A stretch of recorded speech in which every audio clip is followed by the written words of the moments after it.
민수기 10장 11절에서 36절까지 말씀을 살펴보도록 하겠습니다. 출애굽 2년 20일 성막에 구름이 떠올랐고 드디어 이스라엘 백성들이 1년 동안 머물던 시내 광야를 떠나 온 백성이 진영을 갖추고 행진을 시작합니다.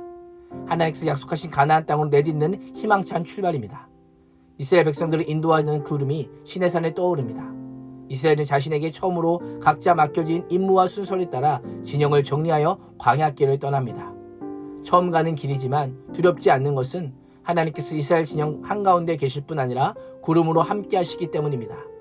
400년 동안 애굽의 노예로 있던 이스라엘이 광야길을 걷기란 쉽지 않았을 것입니다. 그들은 하나님의 인도하심에 자신들의 전 존재를 맡깁니다. 하나님의 인도하심에 내 모든 삶을 맡기고 순종하는 것이 그리스도의 삶임을 기억하면서 오늘도 주님과 동행하는 하루가 될 수 있기를 축복합니다. 행진 순서는 이미 2장에서 언급되었지만 오늘에서야 실제로 그 순서를 따라 행진하게 됩니다. 13절은 이스라엘 백성들이 여호와께서 명령하신 것을 따라 행진하기를 시작하였다라고 말씀합니다. 이스라엘 백성들은 하나님께서 알려주신 대로 각 지파별로 개인별로 자신이 있어야 할 위치에서 맡겨진 역할을 최선을 다해 감당하기 시작합니다. 만약 자신의 자리를 지키지 않고 맡겨진 임무를 충실하게 수행하지 않는다면 행진에 큰 어려움이 찾아왔을 것입니다. 가장 먼저 동쪽 지파인 유다와 이사갈, 스불론 지파가 앞장섭니다. 앞장서 있는 언약궤와 일정한 거리를 두고 세 지파가 행진합니다. 이들 뒤에는 성막의 설치와 운반을 담당하는 게르손과 무라리 자손이 있습니다. 이들은 구름 기둥이 멈추면 빠르게 성막을 세워 뒤따르는 성물이 위치할 수 있도록 앞장섰습니다. 이들의 뒤를 이어 남쪽 지파인 루벤과 시므온, 갓 지파가 따랐습니다. 서쪽 지파에 앞서 고앗 자손이 성소의 기물을 어깨에 메고 이동하였고 그 뒤를 따라 에브라임과 베냐민, 므낫세 지파가 따랐습니다. 마지막으로 단과 납달리, 아셀 지파가 행진하게 됩니다. 이들은 후방을 견계하면서 군사적 위협을 책임지며 방어하는 역할을 감당하였습니다. 처음 걷는 길이지만 모든 이스라엘 백성들은 자신의 자리를 지키며 하나님께서 정해주신 순서에 따라 행군하였습니다. 앞서가는 것보다 함께 가는 것의 중요함을 깨달았던 것입니다. 세상은 함께보다는 앞서를 강조합니다. 남들보다 앞서가야 우위를 점할 수 있고 앞서가야 더 나은 인생을 살 수 있다라고 말합니다. 그러나 하나님의 백성은 앞서가기보다 함께 가야 합니다. 함께 하나 되어 한 마음으로 행군해야 하는 것입니다. 그래서 교회는 함께 지어져가는 공동체임을 깨달아야 하는 것입니다. 29절을 보면 모세가 광야의 지형을 잘 알고 진을 치는 것에 있어서 상당한 식견을 가진 장인 호밥에게 가나안 정복 전쟁에 동행하여 하나님께서 내리신 복을 함께 누릴 것을 요청합니다. 이 모습이 어떻게 보이십니까? 어떤 분은 하나님의 전적인 인도하심 신뢰하지 못하고 모세가 인간적인 방법을 사용하는 것이 아닌가라고 생각할 수 있습니다.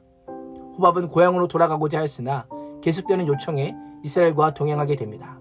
하나님은 구름기둥과 불기둥으로 인도하시기도 하지만 호밥 같은 이방인들을 통해서 하나님의 백성들의 길을 인도하십니다.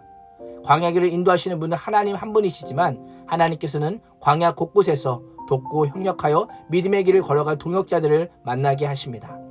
오늘도 하나님께서는 믿음의 여정 가운데 동역자들을 만나게 하십니다. 내가 연약한 부분에 조언을 해주고 이끌어주는 자들을 허락해 주십니다. 나아가 출신을 따지기보다 길거리 손을 내밀어 도움을 요청함으로 함께 믿음의 길을 기쁨으로 완주하는 내가 있기를 축복합니다. 33절 이후는 이스라엘 백성들과 법궤와의 관계를 보여주므로 하나님의 인도하심이 어떠한지를 알려줍니다. 광야길을 갈 때에 여호와의 언약궤가 앞서 행하였고 그 위에 여호와의 임재의 상징인 구름이 덮여 있었습니다. 이스라엘 백성들과 함께 하시겠다고 약속하신 하나님께서 법궤와 구름기둥을 통해 하나님께서 함께하고 계심을 확증하여 보여주고 계십니다. 모세는 궤가 떠나거나 쉴 때에 하나님께 도움을 구합니다. 떠날 때는 여호와여 일어나사 주의 대적들을 흩으시고 주를 미워하는 자가 주 앞에서 도망가게 없소서라고 간구하였고 쉴 때는 여호와여 이스라엘 종족에게로 돌아오소서라고 간구하였습니다. 모세는 구름이 떠날 때와 머무를 때마다 이렇게 외치며 이스라엘의 평안과 안전을 하나님의 손에 맡겨드렸습니다. 우리 또한 우리는 모든 죄악과 사단의 세력을 멸하시고 나팔 소리와 천군천사의 호령으로 다시 오실 주님을 만날 그날을 기대하며 주 예수여 오시옵소서라고 기도해야 하는 것입니다. 하나님의 말씀을 따라 성도들과 함께 하나 되어 함께 행군하며 주님 다시 오실 때까지 믿음의 길에서 주님을 의지하며 살아가는 주의 군대가 될 수 있기를 주님의 이름으로 축원합니다. 기도하겠습니다. 하나님, 우리의 인생을 인도하실 때에 다양한 방법으로 인도하심을 알려주심에 감사합니다. 이스라엘 백성들이 각 지파의 지도자들의 인도함을 받았고 이방인 호렙의 자문을 받았고 앞서가는 언약궤 인도함을 받았음을 보게 됩니다.